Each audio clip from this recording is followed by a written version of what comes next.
अमेरिकी राष्ट्रपति ट्रंप आखिर चाहते क्या हैं? प्रधानमंत्री मोदी ट्रंप को फोन पर साफ बताते हैं कि आपने पाकिस्तान के साथ युद्ध नहीं रुकवाया, आपने कोई मध्यस्थता नहीं की और हम कोई मध्यस्थता स्वीकार भी नहीं करने वाले। मुश्किल से 12 घंटे बीते थे कि वही हुआ जिसकी आशंका थी। ट्रंप ने फिर दोहरा दिया कि उन्होंने भारत पाकिस्तान युद्ध रुकवा दिया। क्या वाकई ट्रंप बड़बोले हैं या फिर नोबेल शांति पुरस्कार की चाहत में वो किसी भी हद तक जाने को तैयार हैं? आसिम मुनीर जैसे शख्स के साथ लंच करना और फिर आसिम मुनीर का ये कहना कि ट्रंप को नोबेल शांति पुरस्कार मिलना चाहिए, काफी कुछ तस्वीर खुद ब खुद साफ कर दे रहा है। और अब ट्रंप इजरायल ईरान युद्ध रुकवाने में लग गए हैं। सच्चाई तो यह है कि ट्रंप ने जिस युद्ध में मध्यस्थता की वहां हालात और बिगड़े ही हैं। रूस यूक्रेन आपके सामने एक ताजा उदाहरण है। अब ईरान इजरायल को ही देख लीजिए, हालात दिनों दिन बिगड़ते ही जा रहे हैं। अच्छा हुआ कि इन्होंने भारत पाकिस्तान में मध्यस्थता नहीं की, भले बोल कुछ भी रहे हों, लेकिन इन सब के बीच भारत की रणनीति क्या होनी चाहिए वो काफी अहम होने वाला है। तो आज इन्हीं सारे मुद्दों पर चर्चा करेंगे आवाज अड्डा में। नमस्कार, मैं हूं लक्ष्मण रॉय और इस चर्चा में शामिल होने वाले अपने मेहमानों से आपका परिचय कराऊं। इससे पहले देखिए विशेष report.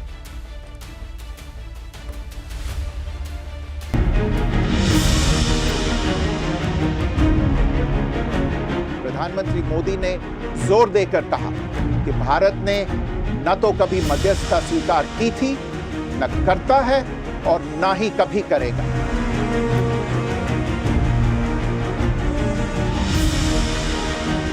But I stopped the war between Pakistan and India. I stopped the war between two major nations, major nuclear nations. एक तरफ अमन की बात, दूसरी तरफ अमन के दुश्मनों के साथ डिनर पर चर्चा। एक साथ टेरर और ट्रेड कार्ड चलने वाले अमेरिकी राष्ट्रपति ट्रंप की अभी तो यही हकीकत लगती है। पीएम मोदी ने डंके की चोट पर ट्रंप को बताया कि सीज फायर में अमेरिका का कोई रोल नहीं। इसके बाद भी ट्रंप अपना राग अलाप रहे हैं। इतना ही नहीं, जिस पाकिस्तानी आर्मी जनरल पर कश्मीर समेत पड़ोसी मुल्कों में आतंक की फैक्ट्री चलाने के आरोप हैं, उसके साथ ट्रंप अपनी यारी दिखा रहे हैं। Modi is a fantastic man. I spoke to him last night. We're going to make a trade deal with Modi of India. But I stopped the war between Pakistan and India.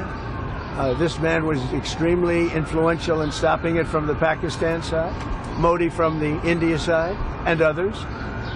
And they were going at it, and they're both nuclear countries. I got it stopped. Pakistan पर Trump का ये प्यार उनकी किस रणनीति का हिस्सा है? क्या ट्रंप सिर्फ नोबेल पुरस्कार के लालच में ये कर रहे हैं? क्योंकि पाकिस्तानी आर्मी चीफ आसिम मुनीर भारत पाकिस्तान में एटमी संघर्ष रुकवाने के लिए ट्रंप को नोबेल पुरस्कार दिए जाने की खुलेआम पैरवी कर रहे हैं। अब व्हाइट हाउस से भी ऐसे ही कुछ संकेत आ रहे हैं। दोनों के युद्ध रोके और अब मैं ही ट्रेड कराने जा रहा हूं, व्यापार कराने जा रहा हूं। कितना अपमान और हम सहेंगे। याद आती है बहुत इंदिरा जी, जब उन्होंने निक्सन को उसके मुंह पर ये कह दिया था कि भारत की शक्ति क्या है। अमेरिका के एक्सपर्ट भी मानते हैं कि पाकिस्तान आतंक की फैक्ट्री है। तो क्या मिडिल ईस्ट में ईरान और इजराइल के बीच जो संघर्ष चल रहा है उसमें मुनीर ट्रंप कार्ड है? Pakistan is a terrorist state. It's scared to death that it's going to be held accountable for its terrorism. Traditionally, what Pakistan tries to do is embrace the United States in some sort of diplomatic partnership, pretend that they are actually on the same page as the United States in order to win immunity. Israel और Iran के बीच घमासान मचा है, लेकिन अब तक trade और deal के जरिए युद्ध रोकने का दावा करने वाले ट्रंप ईरान के लिए अपना वॉर रूम तैयार करके बैठे।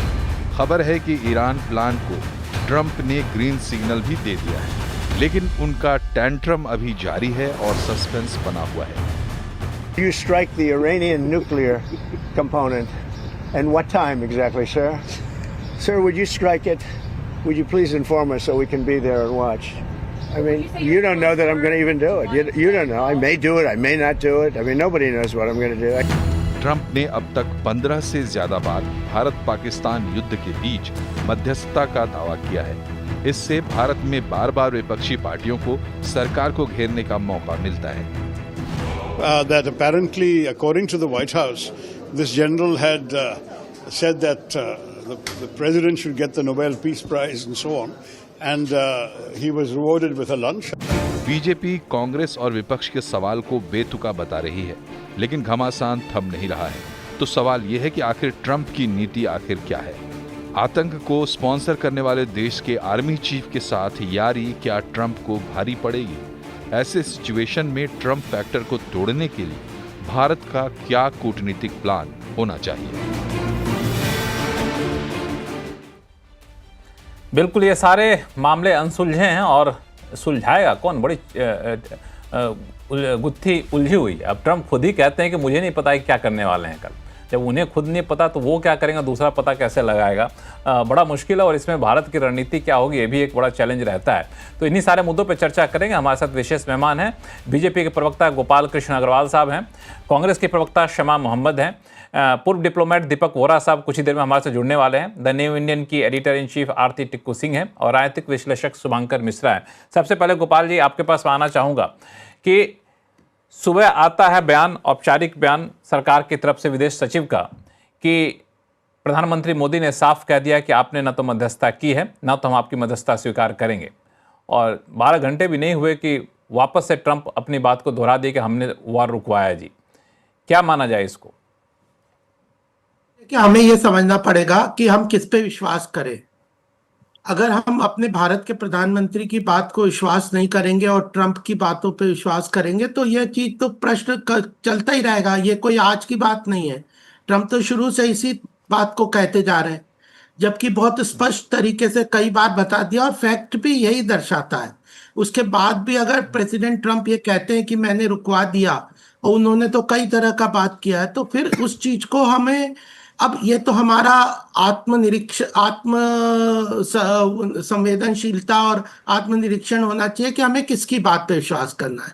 अगर कोई और एविडेंशियल वहां पे कोई वो है, सर्कमस्टेंशियल एविडेंस है या कोई और एविडेंस है, उस पर तो हम बात कर सकते हैं कि ये एविडेंस कह रहा है कि उसने मध्य, केवल ट्रंप कह रहे हैं इसलिए हम उसकी बात मानेंगे और हमारे प्रधानमंत्री, विदेश मंत्री, विदेश सचिव, हमारी आर्मी और पूरी उस चीज को नहीं मानेंगे। तो हमें मतलब क्या जरूरत है? मतलब मुझे यह समझ नहीं आ रहा कि डिबेट को जो कांग्रेस इतना लीवरेज करती है वो क्या पर्पस अचीव करना चाहती है इस पूरे डिबेट में।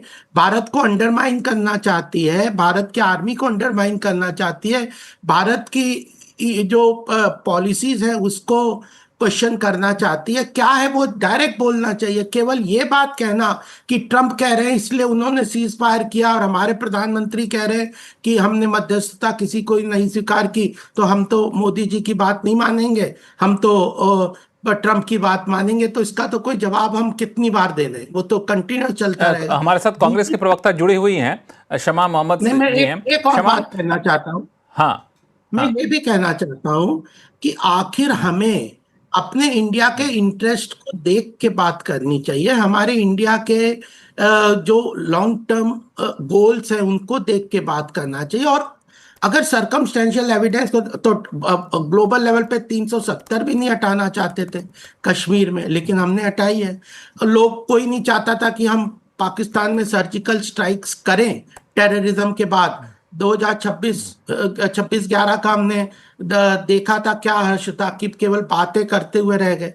तो अगर उसी तरह की पॉलिसीज को ये कांग्रेस कंटिन्यू करके कहना चाहती है तो वो कह सकते हैं, लेकिन देश की जनता ने बीजेपी के जो मोदी जी है उनको स्वीकारा है। और डेमोक्रेसी का भी यहाँ पे अगर पीएम मोदी की बात नहीं मानते हम तो हम अपने प्रजातंत्र का भी अपमान करते हैं और हमारी देश की जनता का भी अपमान करते हैं। शमा, 2 बातें साफ कही गोपाल कृष्ण जी ने कि आप किस पे भरोसा करेंगे। प्रधानमंत्री मोदी जो कहते हैं उस पर उनकी बात मानेंगे या फिर ट्रंप जो कहते हैं उनकी बात मानेंगे, क्योंकि दोनों की बातें बिल्कुल अलग अलग हैं। अच्छा, मुझे गोपाल जी से एक सवाल पूछना है। जब आप ट्रंप पे विश्वास नहीं करते हो कि ट्रंप ऐसे बोल रहे, तो उनको, ये तो अमेरिका की राष्ट्रपति है, तो आप प्रधानमंत्री को बाहर आके सार्वजनिक बोलना है कि जो ट्रंप ने कहा गया है वो गलत है। और ये जो हुआ है, कभी प्रधानमंत्री एक शब्द भी नहीं बोलते हो। ये कोई सचिव नहीं बोल रहे हो वहां की, कोई ऑफिसर नहीं बोल रहे हो, कोई सेक्रेटरी नहीं बोल रहे हो, मिनिस्टर ऑफ स्टेट नहीं बोल रहे हो, तो ये ट्रम्प ही बोल रहा है। तो मेरा सवाल आज क्या है कि प्रधानमंत्री मोदी बाहर आ जाओ और सार्वजनिक में बोल दीजिए कि ये गलत है जो ट्रम्प बोल रहे हो, जो बोल रहे हैं वो सही है। एक दूसरी जो आश्चर्य की बात है कि हमारे बहुत सारे सांसद अंतर्राष्ट्रीय गए हुए हैं अभी, और उन्होंने वहां जाके कहा गया कि पाकिस्तान एक आतंकवादी देश है, आतंकवादियों को जन्म देते हैं और आतंकवादियों को फैलाते हैं। वो मैं विश्वास करती हूँ, गोपाल जी विश्वास करते हैं, और जो भी है यहाँ सब लोग, वही हम लोग बोलना है कि ये है वो देश।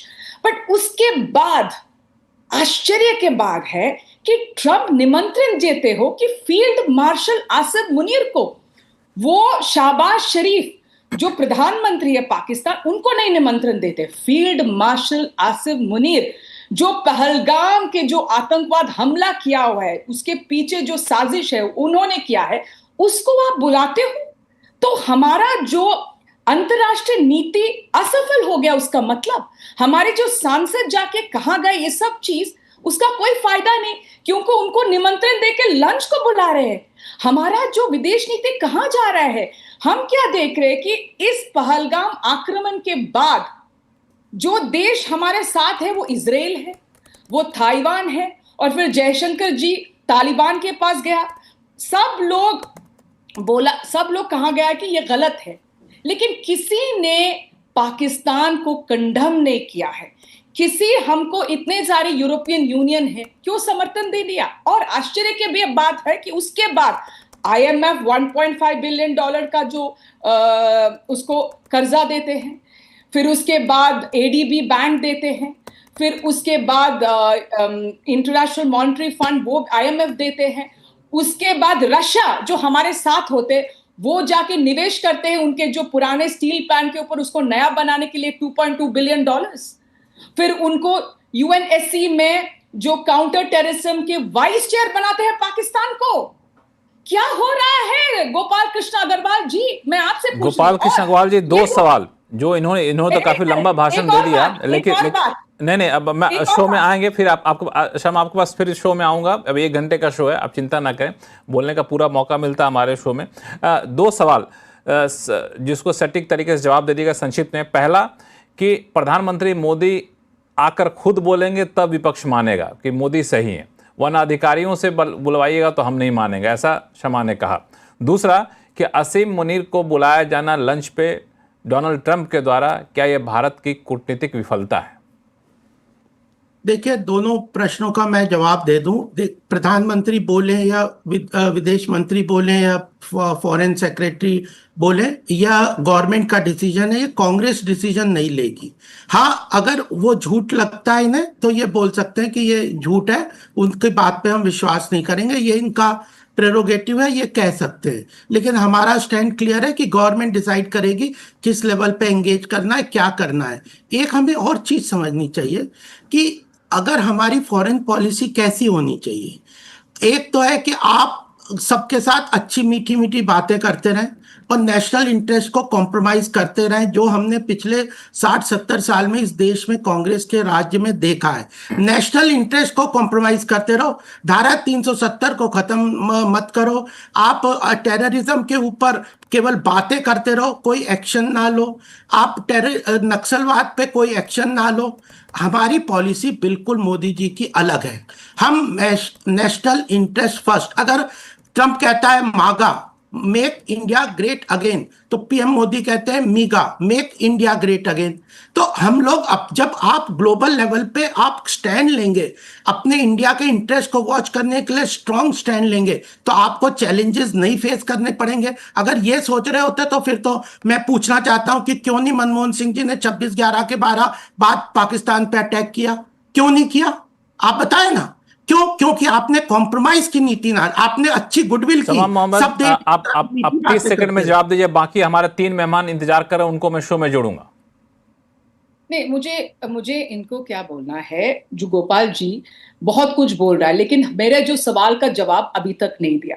जब उस फोन कॉल में, जब हमारे जो हम विदेश जो सचिव है, उन्होंने कहा कि फोन कॉल हुआ है, प्रधानमंत्री ने बताया गया है डोनाल्ड ट्रंप को ये कि कोई थर्ड पार्टी इंटरवेंशन नहीं चाहिए, हमने सीजफायर बुलाया है डीजीएमओ के थ्रू, ठीक है, और हम ये युद्ध हमने रोका है, ठीक है।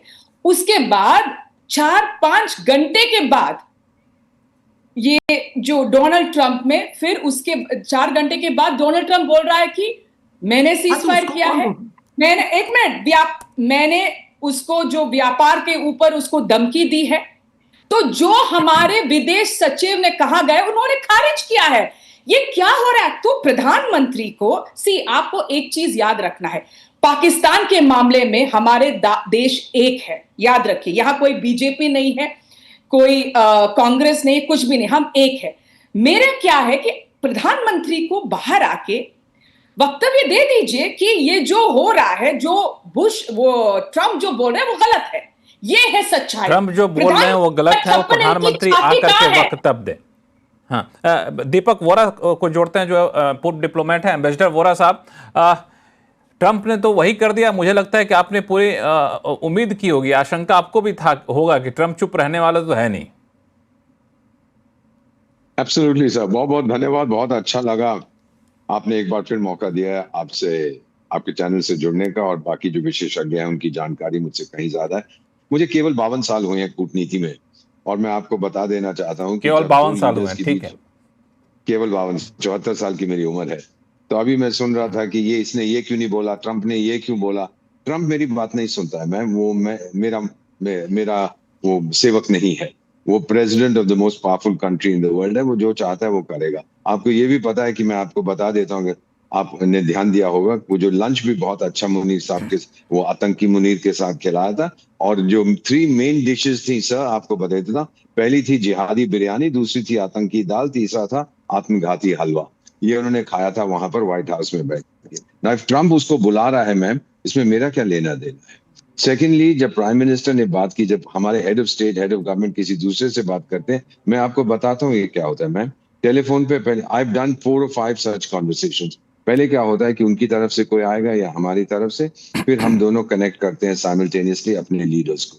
फिर ग्रीटिंग्स के बाद हमारे ट्रंप ने कुछ कहा होगा, प्राइम मिनिस्टर मोदी ने कहा होगा, प्रेसिडेंट साहब बहुत बहुत, I don't know what he said, I didn't listen, कि प्रेसिडेंट साहब बहुत बहुत धन्यवाद, आपने इसमें इंटरेस्ट लिया है, ये जो इशू था हमारा, मैं आपको बता देना चाहता हूं कि हम मध्यस्थता स्वीकार नहीं करते, एटसेट्रा एटसेट्रा। फिर उन्होंने पूरा बताया होगा ऑपरेशन सिंदूर के बारे में। उसके बाद उन्होंने ये भी कहा होगा प्राइम मिनिस्टर साहब ने कि मैं क्षमा चाहता हूं कि मैं आ नहीं सका, क्योंकि मेरी एक क्रोएशिया में प्रायर कमिटमेंट थी, मुझे वहां जाना है, लेकिन उम्मीद करता हूं कि क्वाड समिट के लिए आप दिल्ली आ सकेंगे लेटर इन द ईयर।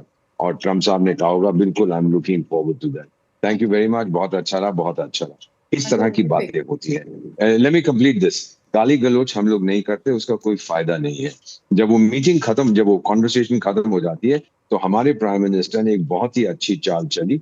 तुरंत फॉरेन सेक्रेटरी, जो we have one of the best foreign secretaries, ma'am मुझे कितने साल हो गए हैं विदेश मंत्रालय में, तुरंत उनको बोला कि आप ये बता दीजिए। Let me complete ma'am.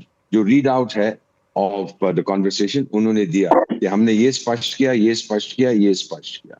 I trust him, I agree with him कि हमेशा से हमारी ये पॉलिसी। अब ट्रंप साहब फिर जाके कहते हैं मैंने ये किया है, मैंने वो किया। Ma'am, how am I involved in that? आपको तो because you are sitting here in Delhi, आप कहते हैं मुनीर को क्यों बुलाया। मैम, अर्जेंटीनियन प्रेसिडेंट से पूछो कि आपको क्या तकलीफ है मुनीर को बुलाया, उसको कोई फर्क नहीं पड़ता है। मैम, आप जाके मंगोलियन प्राइम मिनिस्टर से पूछो, उसको क्या फर्क पड़ता है। I am concern because I have a bilateral issue with Pakistan. तो ये देखिएगा फ्रॉम अ ग्लोबल पर्सपेक्टिव, वो जो करना चाहता है करे। थोड़ा सा मैं थोड़ी सी बात को इस तरीके से रख दूं, मैं माफी चाहता हूं बीच में रोक रहा हूं आपको, कि हमें तकलीफ इसलिए, हमें इनके शमा मोहम्मद के पास आवाज नहीं जा रही है, ऑडियो को जरा ठीक करिए हमारे पीसीआर डायरेक्टर साहब। इस बीच में एक बात रख दूं कि तकलीफ इसलिए होती है कि जब हम पूरी दुनिया में घूम करके अपने सांसदों की टीम को भेज करके ये बताते हैं कि देखिए पाकिस्तान ने इतनी बड़ी गलती कर दी, ये उसका काराना हरकत था, उन सब के पीछे आसिम मुनीर सबसे बड़ा गुनहगार है, आतंकी है, कातिल है, सारी बातें हमने पूरी दुनिया को बताई। वो ट्रंप जो प्रधानमंत्री मोदी को अपना बहुत बड़ा दोस्त बताता है और ऐसे में आसिम मुनीर के साथ लंच कर लेता है, तो थोड़ा सा दुख होता है भारतीय होने के नाते, कूटनीतिक होने के नाते। भले ही आप अभी इसको नहीं, मैं आपको बता देता हूं सर, अगर इंटरनेशनल रिलेशंस में आप वफादारी चाहते हैं सर, और मैं बड़ा ध्यान से ये कह रहा हूँ ताकि करोड़ों लोग जो आपका शानदार programme, you are brilliant, you are outstanding, जो आपका प्रोग्राम देखते हैं वो समझ सके। अगर अंतरराष्ट्रीय मामलों में आपको वफादारी चाहिए तो बाजार से कुत्ता खरीद लाइए। ये पहला सबक हमको सिखाया जाता है in diplomacy. There is no such thing as loyalty sir, वो आपको मिलेगी नहीं। ट्रम्प वो कर रहा है जो वो सोचता है उसके हक में है, हम वो कर रहे हैं जो हमारे हक में।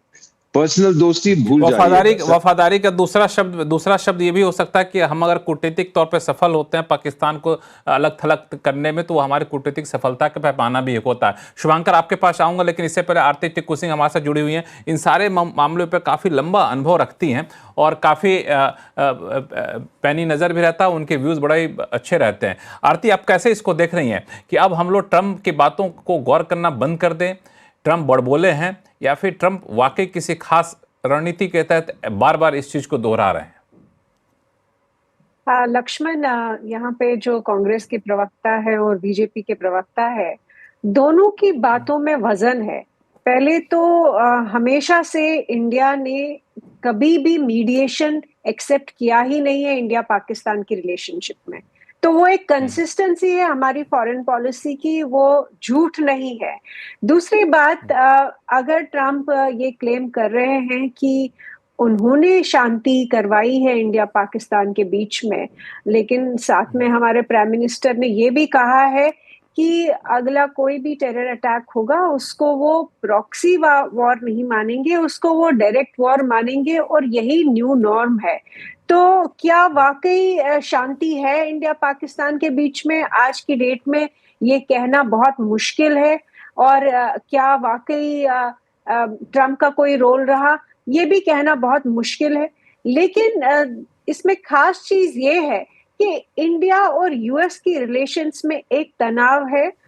इनफैक्ट जब से ट्रम्प पावर में आए, हमने देखा कि जो ट्रम्प 1.0 और मोदी की जो रिलेशनशिप थी, मोदी 1.0 और 2.0 में जो रिलेशनशिप थी वो बदल गई, उसमें एक ट्रांसफॉर्मेशन आया है, एक चेंज आया है। तो वो मुझे नहीं लगता है कि हमें नजरअंदाज करना चाहिए। जो शर्मा जी ने बहुत सारे पॉइंट उठाए कि डिप्लोमेटिकली हाँ डिजास्टर है, एक डिजास्टर रहा है, नैरेटिव हमारा डिजास्टर रहा है, डिस्पाइट द फैक्ट कि हम विक्टिम्स ऑफ टेरर है।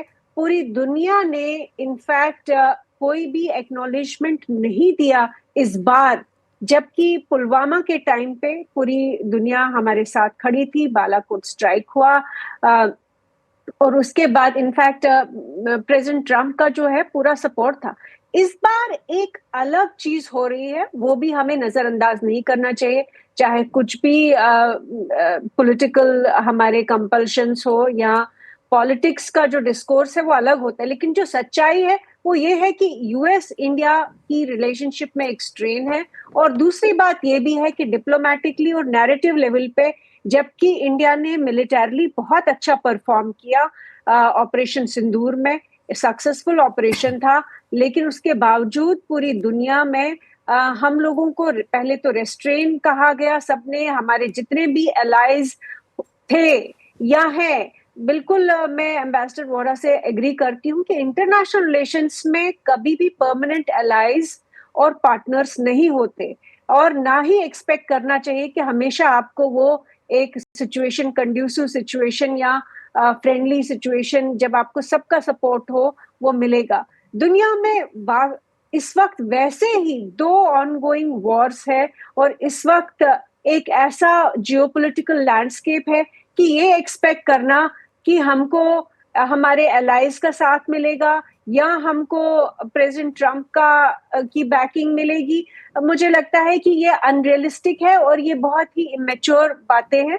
इसलिए मैंने कहा कि दोनों पक्ष और विपक्ष की जो है, दोनों बातें सही भी है, लेकिन दोनों बातें पूरी तरह से सही भी नहीं है। तीसरी बात मैं ये कहूंगी कि प्राइम मिनिस्टर मोदी ने बहुत एक अच्छा फाइनली जो उन्होंने एक जेस्चर दिखाया कि उन्होंने प्रेसिडेंट ट्रम्प की बायलैटरल मीटिंग जो वो चाहते थे, प्रेसिडेंट ट्रम्प चाहते थे हो G7 की मीटिंग के दौरान, और वो नहीं हुई, और उन्होंने फिर प्राइम मिनिस्टर मोदी को बुलाया और उन्होंने बहुत पोलाइटली और रिस्पेक्टफुली वो ठुकरा दिया। जब अगर आप साइमल्टेनियसली देखें कि general Asim Munir, field marshal Asim Munir, जिनकी पहले तो ये कि प्रेसिडेंट ट्रंप ने ये तय कर दिया कि पाकिस्तान जो है एक मिलिट्री स्टेट है और वहां पे Pakistan army matters the most, वहां पे फील्ड मार्शल हो या जनरल आसिम मुनीर हो वही मायने रखते हैं, उनको बुलाया। और हमें ये भी मालूम है इस वक्त ट्रंप के मस्तिष्क में सबसे बड़ा जो संकट है वो ये है कि ईरान पे जो इजराइल स्ट्राइक करना चाहता है, जो नेतन्याहू वॉर करना चाहता है, उसमें अमेरिका की क्या भूमिका रहेगी, उसमें उनको इस पे मैं पाकिस्तान की कितना इस पे हम लोग शो में आगे चल के इस पे डिटेल में आरती इस पे शो में आगे डिटेल में चल के हम लोग चर्चा करेंगे। लेकिन आपने सही कहा कि प्रधानमंत्री मोदी की सबसे अच्छी रणनीति ये रही कि ट्रंप के न्योता को उन्होंने पोलाइटली रिजेक्ट कर दिया, क्योंकि आसिम मुनीर पहुंचे हैं वहां पे, साथ में ये पहुंच रहे हैं, तो बिल्कुल अच्छा मैसेज नहीं जाता। और मुझे लगता है कि एक बात और बड़ी अच्छी की वो ये कि इस पूरी बातचीत को तुरंत में बगैर किसी देरी किए हुए विदेश सचिव की तरफ से उसको बयान दिलवा दिया कि देखिए ये बातचीत हुई है, हमने ये किया है। ये भी अपने आप एक अच्छा जेस्चर था और अच्छी कूटनीतिक पहल थी यहाँ पे। शुभांकर मिश्रा, इस पूरे घटनाक्रम को आप कैसे देख रहे हैं? मैं पिछले 24 घंटे में जिस तरीके से चीज़ें बदली हैं, आप कैसे देख रहे हैं कि यहाँ पे ट्रंप को लेकर के, भारत की रणनीति को लेकर के आगे क्या संकेत मिल रहे हैं आपको? लक्ष्मण नमस्कार, और आपके सारे पैनलिस्ट से मेरा निवेदन ये है कि कृपया मुझे 3 से 3.5 मिनट दे दें, बीच में ना बोले। मैं डर के मारे इसलिए बोल रहा हूँ कि दोनों राजनीतिक दलों के प्रवक्ता हैं और जो पक्का मेरी बातों से बेचैन होकर बोलेंगे। देखिए, इसमें कोई शक नहीं है में ये कहा जाता है, शुभांकर, मैं बाकी पैनलिस्ट को बता दूं, आपको भी बता दूं कि टीवी की दुनिया में कहा जाता है कि अब 1.5 मिनट से ज्यादा बोलेंगे तो सामने वाला सुनेगा नहीं, तो इसलिए 1.5 से 2 मिनट बोलेंगे तो ज्यादा अच्छा रहेगा। बाकी आप अपनी बात पूरी करें। इसमें कोई शक नहीं है कि भारतीय जनता पार्टी की सरकार की मोन्यूमेंटल मिस्टेक थी कि सीज फायर का अनाउंसमेंट प्रेसिडेंट ट्रंप ने किया और उसके 2 घंटे बाद हमारे विदेश सचिव ने आके बात बोला। इसमें कोई दो राय नहीं। लेकिन उससे बड़ा मोन्यूमेंटल मिस्टेक कांग्रेस ये कर रही है कि वो ये नहीं समझ पा रही है कि वो भारत की विपक्ष है या अमेरिका की विपक्ष है। उनको सवाल प्रेसिडेंट ट्रंप से पूछना है या उनको सवाल प्रधानमंत्री मोदी से पूछना है। आप भी अगर शमा जी ये बोल रही हैं कि प्रधानमंत्री मोदी आकर बोले तो वो मानेंगी, अगर प्रधानमंत्री मोदी आकर बोलेंगे तो वो बोलेंगी कि ट्रंप आकर क्यों नहीं बोलते, तब मैं मानूंगी। तो कांग्रेस की जो स्थिति है वो आज की डेट में ऐसी होगी, उनको खुद नहीं पता कि उनको पूछना क्या है, और बीजेपी को ये नहीं समझ में आ रहा है कि उनको करना क्या है। क्या बीजेपी और कांग्रेस की राजनीति से अगर भारत की रणनीति पर चले तो हमें यह समझना पड़ेगा कि ट्रंप भारत के राष्ट्रपति नहीं है, ट्रंप अमेरिका के राष्ट्रपति है। और ट्रंप का जो उद्देश्य है वो उसमें उनके व्यापारिक, निजी व्यापारिक अमेरिकन व्यापारिक के साथ साथ उनके निजी व्यापारिक हित भी शामिल है। अगर आपको याद हो, पाकिस्तान के साथ उनके बेटे की कंपनी का क्रिप्टो करेंसी को लेकर एक बहुत बड़ा सौदा हुआ है। इस चीज को आप ध्यान में रखें। और पाकिस्तान से उन्होंने बुलाने के लिए अगर किसी को बुलाया तो फील्ड मार्शल आसिफ मुनीर को, जिसको दीपक सर मुल्ला मुनीर बोलते हैं, उसको बुलाया। पाकिस्तान के प्रधानमंत्री, पाकिस्तान के राष्ट्रपति को इस लायक नहीं समझा गया। और जैसा आरती जी ने बोला कि इस चीज पे मुहर लगा दी गई कि पाकिस्तान एक मिलिट्री स्टेट, और इस पे मुहर लगाने की नौबत क्यों आई? क्यों पाकिस्तान को IMF ने पैसा दिया? ये भारत के विपक्ष के नाते आप शमा जी भारत के सत्ता पक्ष से क्यों पूछ रही हैं? आप IMF से ये सवाल कीजिए। तो आपका जो सवाल का डायरेक्शन है वो गलत है। जवाब मैं आपको बताता हूं कि अमेरिका ने IMF के माध्यम से क्यों पैसा दिया। क्योंकि उसको ईरान के ऊपर प्रेशराइज करने के लिए अमेरिका को अपने साथ रखना है। ये नॉर्मल जियो पॉलिटिक्स है, जो कोई भी एक पॉलिटिकल साइंस का स्टूडेंट या एक जो जियो पॉलिटिक्स को देखता है वो समझ सकता है कि अमेरिका के लिए आज के समय में पाकिस्तान भारत से बहुत ज्यादा इंपॉर्टेंट है। अगर आप हमारा और पाकिस्तान का ट्रेड देखें, दोनों की ट्रेड की अमेरिका से कोई बराबरी नहीं है। और हमारा और अमेरिका का ट्रेड देखें तो हमारा ट्रेड डेफिसिट अमेरिका के कंपैरिजन में काफी है। और हम भेजते क्या है और मंगाते क्या है वो आप देखेंगे तो आपको चीजें साफ समझ में आ जाएंगी कि हम अमेरिका से अपना ट्रेड एब्रप्टली बंद क्यों नहीं कर सकते। तो आपको यह देखना पड़ेगा कि आज की डेट में क्या ट्रंप को अपने सेकेंड टेन्योर के बाद, जब उनको पता है कि उनको थर्ड टेन्योर के लिए नहीं जाना, उनको इंडियन वोटर्स की जरूरत नहीं है, डोमेस्टिकली इंडियन वोटर्स उनके किसी काम के अब नहीं बचे हुए हैं, और ट्रंप की सेहत पे कोई फर्क नहीं पड़ता कि JD वांस को फिर से वो वोट मिलते हैं या नहीं मिलते हैं। ट्रंप के लिए ज्यादा इंपॉर्टेंट यह है कि ट्रंप अपनी और अपने खानदान की और अपने देश की व्यापारिक हितों को मजबूत करें। और उनका व्यापारिक हित अभी पाकिस्तान और इजराइल के साथ मिलकर ईरान को दबाने में है। और यही कारण था कि आज ये कोई, आप ये मत समझिए कि 12 तारीख को ईरान इजराइल के बीच में हंगामा शुरू हुआ और उस दिन अमेरिका जागा है। ये तैयारियां कम से कम 3 से 4 महीने पहले से चल रही हैं। ये सारी चीजें ड्राइंग बोर्ड पे पहले डिस्कस की जा चुकी हैं। क्या क्या स्टेप्स कब कब लिए जाने हैं उसके सारे प्रॉस एंड कॉन्स डिस्कस किए जा चुके हैं। तो ये ट्रंप का जो कहानी है, ट्रंप की कहानी, आज ट्रंप ने जर्मी पॉवेल को बोल दिया स्टूपिड आदमी है। आपको लगता है कि भारत में किसी पक्ष के सांसद ने, किसी पक्ष के प्रधानमंत्री ने विपक्ष के नेता के बारे में या रिजर्व बैंक के गवर्नर के बारे में या किसी एक सांसद ने दूसरे सांसद को स्टूपिड बोला होता तो भारत में क्या हंगामा मचा होता? बट अमेरिका है, ट्रंप है, उनको जो मर्जी बोलना है वो कुछ बोलते हैं, उनको उनके बयानों का आप, लेकिन एक चीज मैं ये भी बोलूंगा कि ट्रंप को कृपया आप बेवकूफ समझने की गलती ना करें। वो अपने बयानों से लोगों को कंफ्यूज करने का काम कर रहे हैं कि वो जो कहना चाहते हैं। तीन बातें शुभांकर आपने बड़ी इंपॉर्टेंट कही। पहली बात तो ये कि ट्रंप को लेकर के जो बातें उठ रही हैं, विपक्ष सरकार को क्यों घेर रही है? विपक्ष वैसे संस्थाओं को घेरे जो पाकिस्तान का साथ दे रही है। और दूसरा कि अमेरिका को अब भारत की जरूरत है नहीं, तो जो संबंध पहले वाली अपेक्षा हम कर रहे थे ट्रंप 1.0 की, वो शायद अब यहाँ पे दिखे ना। तो सबसे पहले क्षमा मैं आपके पास आता हूँ, फिर मैं चलूँगा गोपाल कृष्ण जी के पास, कि ऐसा भी होगा कि कल होकर के मान लिया पार्लियामेंट का सेशन हो रहा है अगले महीने, उसमें आके डिबेट तो होगा, बातचीत उठेगी, ये सारी बातें खुद ब खुद प्रधानमंत्री मोदी आके बोल देते हैं, तो कांग्रेस अपने सारे आलोचनाओं को वापस ले लेगी, या फिर कांग्रेस तब ये कहेगी कि नहीं जी अब तो मोदी बोलने से क्या हुआ, ट्रंप आके बोले हमने झूठ बोला था, अपने ट्वीट को डिलीट करें तब मानेंगे हम? नहीं, ऐसा कुछ नहीं है। ये अंतर्राष्ट्रीय मामला है, ये हमारे देश का मामला है। ये आतंकवादी हमला हुआ है हमारे देश के ऊपर, हमारे जनता के ऊपर, ये एक गंभीर मामला है। इसमें पहले तो मैं बोरा जी के पास जाऊंगी। उन्होंने कहा वफादारी के बारे में, वो सही कहा।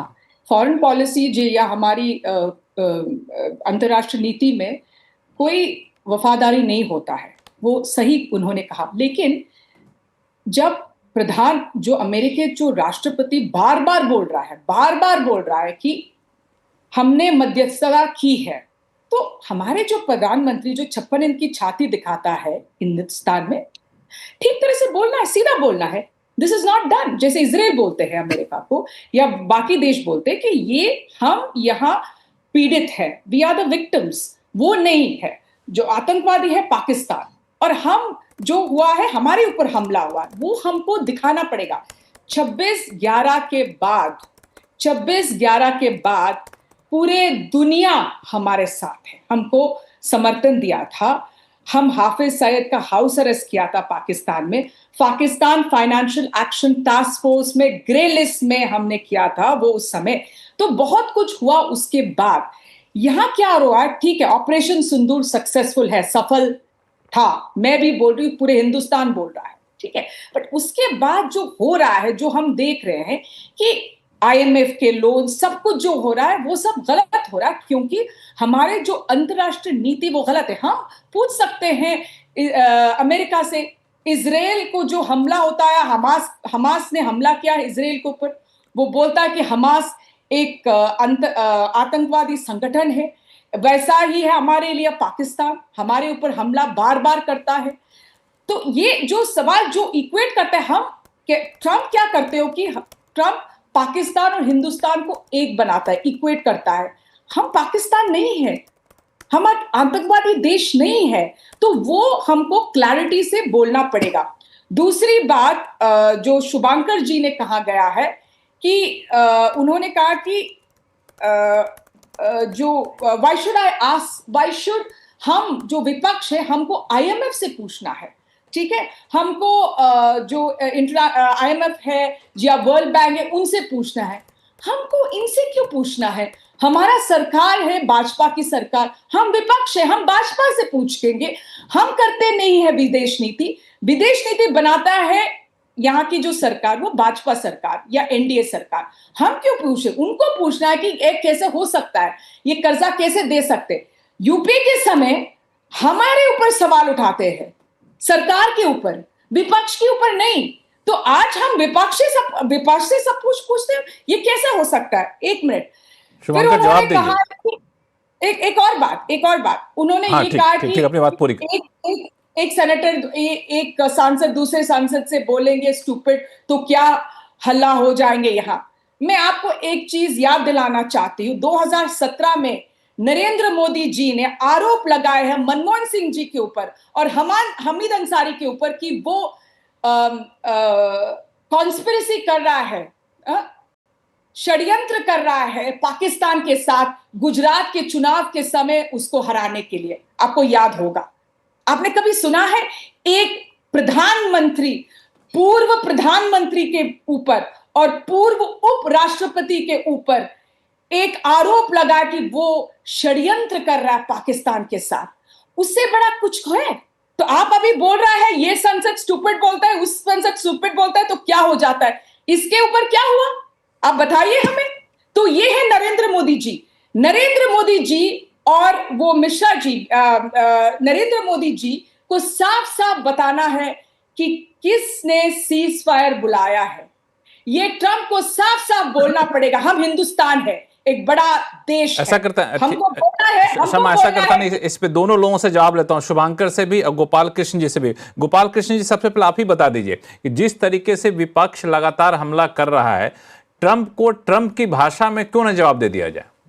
अभी तक तो हम लोग बड़ा कूटनीतिक और बहुत ही संवेदनशील जिम्मेदार देश के नाते जवाब देते रहे। अब जब उनको अड़ गए उसी बात को, तो उन्हीं की भाषा में जवाब दीजिए। हाँ, मैं दो बातें कहना चाहता हूँ यहाँ पे। ये सारे पैनलिस्ट से एक बात निकल के आई है कि जो एक्शन हुए हैं वो, चाहे ऑपरेशन सिंदूर को भी इवन शमा मोहम्मद जी ने भी उसका तारीफ की है, सक्सेसफुल उसके लिए एक्शन हुए हैं। और भी जो पीछे एक्शन हुए हैं कश्मीर को लेके, टेररिज्म को लेके, नक्सलवाद को लेके, टेररिज्म को will be considered as an act of war.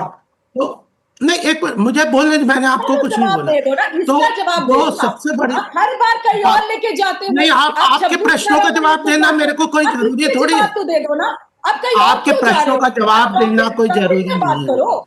आप हर बार कहीं और जा रहे हो। अच्छा, मुझे एक सवाल और है, वो 4 आतंकवादी। अरे शमा जी, आपके प्रश्नों का जवाब देना मेरे कंपल्शन नहीं है। मैं एंकर के प्रश्नों का जवाब दूंगा। आप बीच में बोलिए।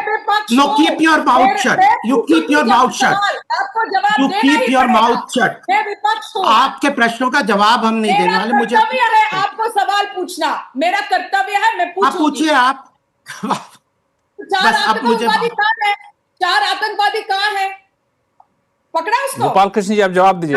समय पर डूब जाते हैं, पहले गोपाल कृष्ण जी को अपनी बात पूरी करने देते हैं। हमने अजमल कसब को पकड़ा है, हमने अजमल कसब को फांसी दिया है, हमने अफजल गुरु को फांसी दिया है। आप जवाब दे दो, हमें जवाब देना पड़ेगा आपको।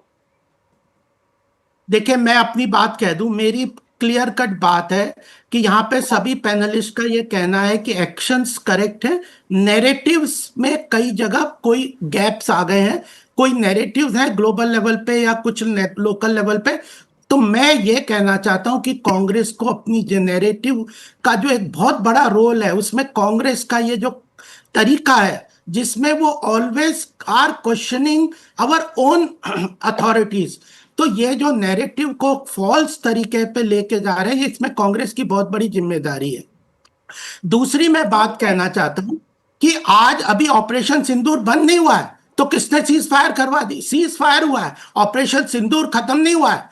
And any act of terror will see a equal response from the military that the prime minister has said. So अभी ऑपरेशन सिंदूर खत्म नहीं हुआ है, ये ध्यान में रखें। तीसरी बात महत्वपूर्ण ये है कि आप ग्लोबल लेवल पे ये जो आप अमेरिका की पूरी पॉलिसीज को देखिए, all things are decided by their trade relations, their business relations. Geopolitics में जियो इकोनॉमिक्स इंपॉर्टेंस है, तो उनके इंटरेस्ट हमारे इंटरेस्ट काफी क्रॉस होते हैं कई जगह, तो वो उस तरह होता है।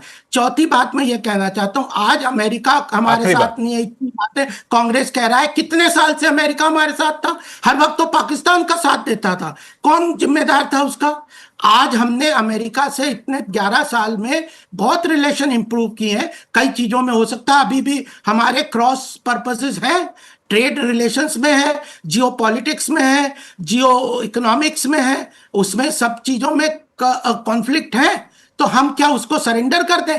जस्ट कि एक ट्रम्प साहब आप पॉजिटिव स्टेटमेंट दे दीजिए, हम अपने सारे इंटरेस्ट को आपको सबवर्ट करते हैं, क्या ये पॉलिसी चाहिए? हम अपने इंटरेस्ट पे खड़े रहेंगे, क्षमा जवाब दीजिए 15 सेकंड में, क्योंकि ब्रेक पे जाना होगा। क्षमा जवाब दीजिए 15 सेकंड में। प्रेसिडेंट कुछ भी कहे, हमें उससे मतलब नहीं है। गोपाल कृष्ण जी एक बार क्षमा के जवाब ले लेते हैं, फिर हम लोग क्षमा जवाब दीजिए 15 सेकंड में, ब्रेक पे जाना हो। सब कुछ डिपेंड करते हो हमारे जो व्यापार संबंध में। तो 26/11 के बाद आपने क्यों नहीं बोला ये सब? आप उससे बोला कि आप असफल है, ये आप पाकिस्तान को कुछ किया नहीं, कुछ ऑपरेशन के ऊपर नहीं किया, तो उस समय भी आपको ये बोलना था। आज का जब आप असफल है, आप असफल है, नहीं समय है, आप जब असफल है तो आप ये सब लेके आते हो। Their complete defense has been destroyed. Their 11th, their air force has been neutralized. Their air force has been neutralized. देखिए हम लोग छोटा सा एक ब्रेक ले लेते हैं और ब्रेक के बाद लौटते हैं। तो दो बड़ा इंपॉर्टेंट पॉइंट है। एक जो शुभांकर ने भी कहा, आरती टिक्कू सिंह ने भी कहा कि अमेरिका के राष्ट्रपति ने पाकिस्तान के प्रधानमंत्री को नहीं बुलाया, वो आसिम मुनीर को बुलाया। ये क्या संकेत दे रहा है? और ये भारत के लिए भी इसको सोचना हो कि कैसे हम इस हालात से निपटे। और दूसरा कि ईरान इजरायल वॉर में अमेरिका वाकई सीधे तौर पर कूदने के लिए मन बना चुका है और अब ये वॉर लंबा खींचेगा। ये दोनों मुद्दों पर चर्चा करेंगे छोटे से ब्रेक के बाद, कहीं जाइएगा नहीं। बाद एक बार फिर से आपका स्वागत है। सबसे पहले चलूंगा आरती टिक्कू सिंह आपके पास। जो ये बड़ा डेवलपमेंट हुआ है पाकिस्तान के साथ, ठीक है आप नज़दीकियां बढ़ा लीजिए, आपकी मजबूरी है, जो मजबूरी शुभांकर ने बताया भी कि जियो पॉलिटिकल मजबूरी है, तो उनको पाकिस्तान के साथ नज़दीकियां बढ़ानी होगी। लेकिन वहाँ नज़दीकियां बढ़ाते वक्त आप मुलाकात किससे कर रहे हैं? आप पाकिस्तान के प्रधानमंत्री से मुलाकात नहीं कर रहे हैं, आप पाकिस्तान के फील्ड मार्शल से मुलाकात कर रहे हैं, जो पूरी दुनिया में एक्सपोज हो चुका है आतंकवाद को बढ़ावा देने के लिए और आतंकवादी संगठनों के साथ मिलने के लिए, अपने विवादित बयानों को देने के लिए। तो ऐसे में भारत को थोड़ा सतर्क रहने की जरूरत है। देखिए लक्ष्मण, पहले तो ये कि ट्रम्प के जो टैक्टिक्स है हम उनको पसंद करें या नहीं करें, लेकिन प्रेसिडेंट ट्रम्प की ये बात तो है कि वो बहुत प्रैग्मेटिक तरह से सोचते हैं। और पाकिस्तान हमेशा, इनफैक्ट जब से पाकिस्तान बना है तब से हमने देखा है कि पाकिस्तान की हिस्ट्री यही रही है कि मिलिट्री आर्मी जो है पाकिस्तान की, वो सबसे बड़ी पावरफुल इंस्टीट्यूशन रही है। इतनी बार मिलिट्री कूज हुए पाकिस्तान में, और पाकिस्तान आर्मी जो है उसकी वो हमेशा अपने आप को रीइन्वेंट करती है ताकि दुनिया के सुपर पावर्स के लिए वो यूजफुल हो और कहीं ना कहीं उनको इस्तेमाल करने का, अपने आप को इस्तेमाल करने का नहीं, लेकिन इस पे अमेरिका की तरफ से एक मुहर लग जाता है। बिल्कुल नहीं, मोहर तो देखिए बहुत पुराने टाइम से लगी है, वो तो ज़ियाउल हक के टाइम से लगी है, ये अभी की तो है नहीं।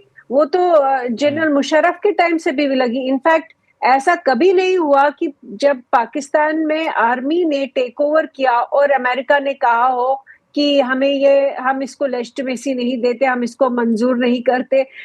इनफैक्ट जब भी मिलिट्री कूज हुए और मिलिट्री चलाती रही पाकिस्तान को, तब अमेरिका बहुत ही कंफर्टेबल और कन्वीनियंट रिलेशनशिप में था पाकिस्तान के साथ। इनफैक्ट पाकिस्तान आर्मी को मर्सनरी आर्मी कहे तो कोई गलत नहीं होगा। दूसरी बात ये कि अगर आप देखें जनरल आसिम मुनीर, अब उनको फील्ड मार्शल कहते हैं अपने आप को, उन्होंने इतना बड़ा दर्जा दे दिया। तो आसिम मुनीर वो उनका जो अगर राइज भी अगर आप देखें तो वो कब होता है, वो तब इनफैक्ट सबकी सारी दुनिया के सामने तब आता है जब वो इमरान खान को जेल भेजते हैं और इमरान खान ये एलिगेशन लगाते हैं कि पाकिस्तान आर्मी का जो चीफ है वो यूएस का स्टूज है, और वो ये पूरे पाकिस्तान में इस बात की चर्चा होती है। तो इसमें हम अपना कुछ भी नहीं जोड़ रहे हैं, पूरे पाकिस्तान को मालूम है, पूरी दुनिया को मालूम है कि आसिम मुनीर जो है वो गद्दी। हाँ।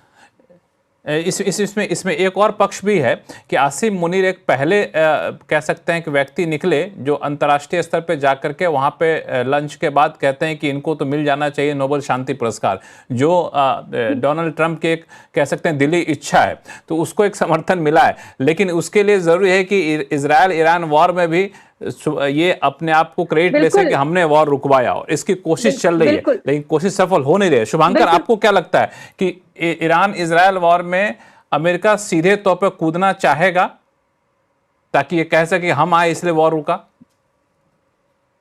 लक्ष्मण, ट्रंप ने सबसे पहले ये कोशिश की थी कि हमने यूरोप में यूक्रेन और रशिया की वॉर में रुकवाने जा रहा हूं, ये उनका पहला स्टैंड था। वहां उनको मुंह की खानी पड़ी और तुर्की के साथ तमाशा हुआ, वो सबने देखा। फिर उनको पहला मौका मिला कि जब भारत और पाकिस्तान के बीच में युद्ध विराम हो रहा था, एंड डेफिनेटली डिप्लोमेसी में ये चीजें सर्कुलेट की जाती हैं, एक दूसरे देशों को बताई जाती हैं, और खास करके अमेरिका, रूस, चाइना जैसे बड़े देशों को जरूर बताई जाती हैं कि ये चीजें होने जा रही हैं। ट्रंप ने कूद के वो उस मौके का फायदा उठाया, मौके पे चौका मार लिया। शायद यही कारण था कि इस बार हमारे विदेश मंत्रालय का बयान प्रधानमंत्री की बात होने के तुरंत बाद आ गया, क्योंकि फिर से उस पर कहीं ट्रंप उसको मतलब बिल्ली के भागो छीका टूटे वाला काम ना करे। और रहा सवाल जहां तक असीम मुनीर की बात है, असीम मुनीर उन गुड टेररिस्ट में से हैं जिनको अमेरिका प्रिपेयर करता है। अमेरिका के लिए आपको ये समझना पड़ेगा, अमेरिका टेररिज्म के खिलाफ नहीं है, अमेरिका उन टेररिस्ट के खिलाफ है जो अमेरिका के खिलाफ है। अमेरिका वो देश है के इंटरेस्ट को फुलफिल नहीं करता है। अमेरिका के लिए दो तरीके के टेररिस्ट होते हैं लक्ष्मण, एक होते हैं गुड टेररिस्ट जो अमेरिकन इंटरेस्ट को सॉल्व करते हैं, जैसे तालिबान था। लेकिन जब तालिबान ने उनके काम को करना बंद किया तो वो बैड टेररिस्ट हो गए। तो जब तक वो गुड टेररिस्ट है तब तक वो अमेरिका के लिए बहुत अच्छा है, जैसे ही वो बैड टेररिस्ट बनता है अमेरिका उसके पीछे पड़ता है, और इसमें और कोई कारण नहीं होता सिवाय अमेरिका के अपने पॉलिटिकल एंड इकोनॉमिक इंटरेस्ट के। अमेरिका से बड़ा बनिया देश, मतलब माफी के साथ चाहता हूं बिकॉज कोई किसी की भावना आहत ना हो इस शब्द से, अमेरिका से बड़ा व्यापारी देश कोई नहीं है। अमेरिका का सिर्फ एक इंटरेस्ट है, व्यापार, और उसको पता है कि व्यापार करने के लिए पहली शर्त है ताकत। तो अमेरिका इसीलिए, अगर आपको ध्यान हो, सेकेंड वर्ल्ड वॉर में अमेरिका या फर्स्ट वर्ल्ड वॉर में डायरेक्टली इन्वॉल्व तब तक नहीं हुआ था जब तक, सेकेंड वर्ल्ड वॉर की खास करके बात कर रहा हूं, फर्स्ट वर्ल्ड वॉर तो हुआ ही नहीं था। सेकेंड वर्ल्ड वॉर में तब तक नहीं हुआ जब तक जापान ने पर्ल हार्बर पे डायरेक्ट हमला नहीं कर दिया, तब तक अमेरिका सिर्फ सबको सामान बेच रहा था।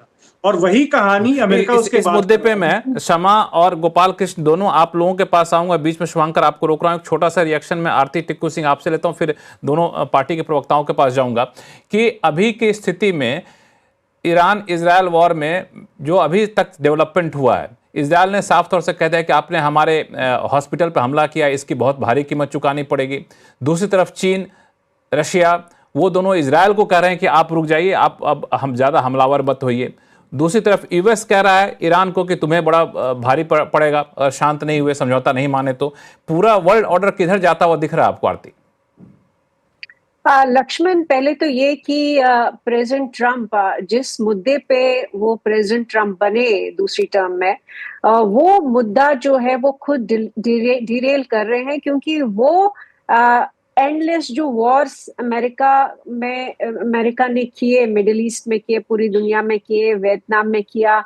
इनफैक्ट वर्ल्ड वॉर 2 के बाद अमेरिका जब सुपर पावर बना, उसके बाद उनकी यही कहानी है कि वॉर इकोनॉमी लगातार चलती रही। लेकिन अब उनकी ये दशा है कि जो उन्होंने अफगानिस्तान, इराक, बाकी सारे मिडिल ईस्ट में जो वॉर्स के पिछले 20-25 साल में, उससे उनकी इकोनॉमी जो है वो ड्रेन हो रही है।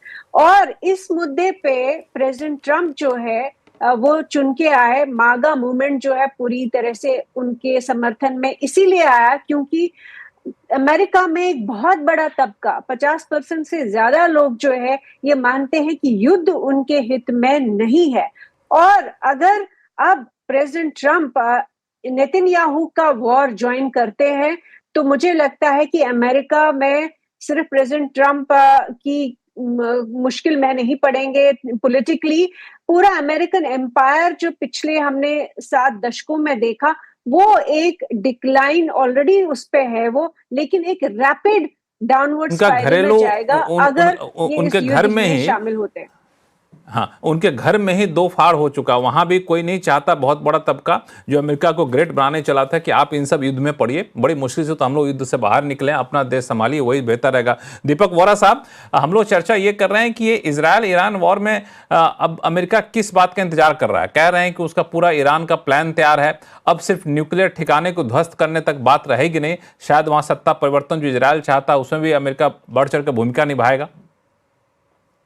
सर, मेरी आवाज पहुंच रही है आप तक? बिल्कुल बिल्कुल, आपकी आवाज सर बहुत अच्छी आती है। शुक्रिया, बहुत बहुत धन्यवाद। आवाज तो बहुत अच्छी है, लेकिन आप सुन पाए वो बहुत गनीमत है। सर, ये नहीं मेरा आती। Thank you. इजराइल का इंटेंशन क्या है? फर्स्ट मैं आपको बता देता हूँ, मैं तो रहा हूँ सीरिया में से 20 ईयर्स। पहला ये है रेजिम चेंज, सत्ता बदली जाए ईरान के अंदर। पहली बार 1953 में अमेरिका और ब्रिटेन ने मिलकर किया था, उसके बाद 1979 में जो रेवोल्यूशन हुआ था, और अब 2025 सत्ता बदल जाए, प्रो वेस्टर्न गवर्नमेंट आ जाए, न्यूक्लियर प्रोग्राम अपने आप मर जाए। अगर हम सोचें इंटेंशन सिर्फ न्यूक्लियर प्रोग्राम को हटाने की है, फिर तो अमेरिका के बिना वो नहीं हो सकता। और टेक्नोलॉजी तो है, साइंटिस्ट कई मार दिए, बाकी हैं, कुछ देर के बाद फिर वो उभरेंगे। अगर मुल्ला जो साहब मौलाना, क्या नाम उनका, सुप्रीम लीडर जो आयतुल्लाह अली खमेनेई है, उनकी जगह कोई दूसरा आ जाता है, उसको मार देते हैं, वो भी वही चलेगा, वो परसू करेगा। सो रेजिम चेंज बहुत जरूरी है, डिफरेंट आइडियोलॉजी, ये मेरा मानना है। और ट्रम्प साहब किसका, लेकिन रेजिम चेंज होने के बाद कट्टरपंथ वहां पे शांत होकर बैठेगा? मैं बिल्कुल exactly what I am saying sir. वहां के लोग भी तो तंग आ चुके हैं ना सर। जब 80% इन्फ्लेशन होती है, 60% अनएम्प्लॉयमेंट है, वो चाहते हैं कि वो खुशहाली के दिन, सब पब्लिक मेमोरी बहुत कमजोर होती है, वो खुशहाली के दिन होते थे जब शाह था यहाँ पर, कितने मजे में थे, अब देखिए हमें क्या तकलीफ हो रही है। मेरा मानना है, लेकिन वो पब्लिक में जो नाराजगी है वो सामने दिख नहीं रही है। ना तो कोई वैसा विरोध प्रदर्शन, ना तो वैसा गृह युद्ध जैसे हालात तो वहां नहीं होते। इजरायल हमला कर दिया। अगर मैं बता देता हूँ सर, अगर अली खमेनेई साहब चले जाते हैं तो वहां पे दो चीजें होंगी, या तो कोई उनका सक्सेसर आएगा, या टोटल गदर होगा। अमेरिका को क्या फर्क पड़ता है? इराक में भी तो गदर हुआ था, लीबिया में तो गदर हुआ था, सीरिया में भी तो गदर हुआ था, जब वहां पे रेजिम चेंज। गदर होने तो मेरा क्या जाता है sir, to put it very bluntly, मेरा क्या जाता है, गदर होने दो। समय चूंकि काफी कम है, माफी चाहूंगा, बीच में आपको रोक रहा हूं, क्षमा। इन सब हालात में जहां पूरी दुनिया एक तरीके से कहें सब अपने अपने हित को देख रही है, अमेरिका अपना हित दिख रहा है, इजरायल अपना हित दिख रहा है, ऐसे में भारत की कूटनीति भारत पहले के जैसा रहे, यह अपेक्षा करना कितनी ईमानदारी है? भारत की कूटनीति असफल है। अभी उन्होंने कहा पाकिस्तान के बारे में कि अमेरिका को पाकिस्तान चाहिए इजराइल के साथ देना ईरान के खिलाफ, लेकिन ईरान के अयतुल्लाह अली खमेनी ने 4 दिन पहले कहा कि पाकिस्तान हमारे साथ है, वो हमारा सहयोग है, वो हमको मदद करेंगे। तो पाकिस्तान अमेरिका के साथ भी है, ईरान के साथ भी है, तो हम भी वो करना है, क्योंकि ईरान से हम ज्यादा से ज्यादा ऑयल खरीदता है ईरान से, तो हर अमेरिका के साथ भी हमारा रिश्ता है। और मुझे एक जानकारी देना चाहती हूं गोपाल जी से, उन्होंने कहा हमारा रिश्ता इतना अच्छा है अभी अमेरिका के साथ। आपको पता है 2008 में इंडिया यूएस न्यूक्लियर डील पास करने के लिए जॉर्ज बुश ने अपने संविधान में संशोधन किया था। मैं आपको याद दिला रही हूं, याद रखिए। और इसके लिए हमको जो हमारा जो अंतरराष्ट्रीय नीतियां बहुत असफल है। और मुझे लास्ट में एक चीज और याद दिलाना चाहती हूँ गोपाल जी को, कि जो सुरक्षा चूक हुआ है पहलगाम में, उसकी जिम्मेदार कौन है? वो आप तो हटाया गया। गोपाल कृष्ण अग्रवाल जी, समय से हमारे पास अब नहीं, 4 आतंकवादी भी आपको पकड़ना है, जैसे हमने अजमल कसब को पकड़ा, वो सब आप भूल जाते हो और बोलते हैं कि ये है ऑपरेशन सिंदूर तो सफल है। गोपाल जी को बोलेंगे, शो का समय खत्म हो रहा। क्षमा गोपाल जी। देखिए, मैं 2 बातें कहना चाहता हूं। पहला ये कि हमारे इंटरेस्ट ईरान के साथ भी हैं और इजराइल के साथ भी है, तो हमें प्रीएम्प्ट करके जंप कर देना, साइड ले लेना किसी बात के ऊपर ग्लोबल लेवल पे, जो चीज़ों में हमारा सीधा इन्वॉल्वमेंट नहीं है और हमारा डायरेक्ट इंटरेस्ट उसमें हर्ट करता है, तो उसमें कोई बहुत अकलबरी ग्लोबल लेवल पे मैं नहीं मानता कि ये करनी चाहिए। हमने यूक्रेन रशिया के कॉन्फ्लिक्ट में भी देखा, दोनों के साथ हमारे रिलेशन है, तो why we should preempt and जज and jump into the things?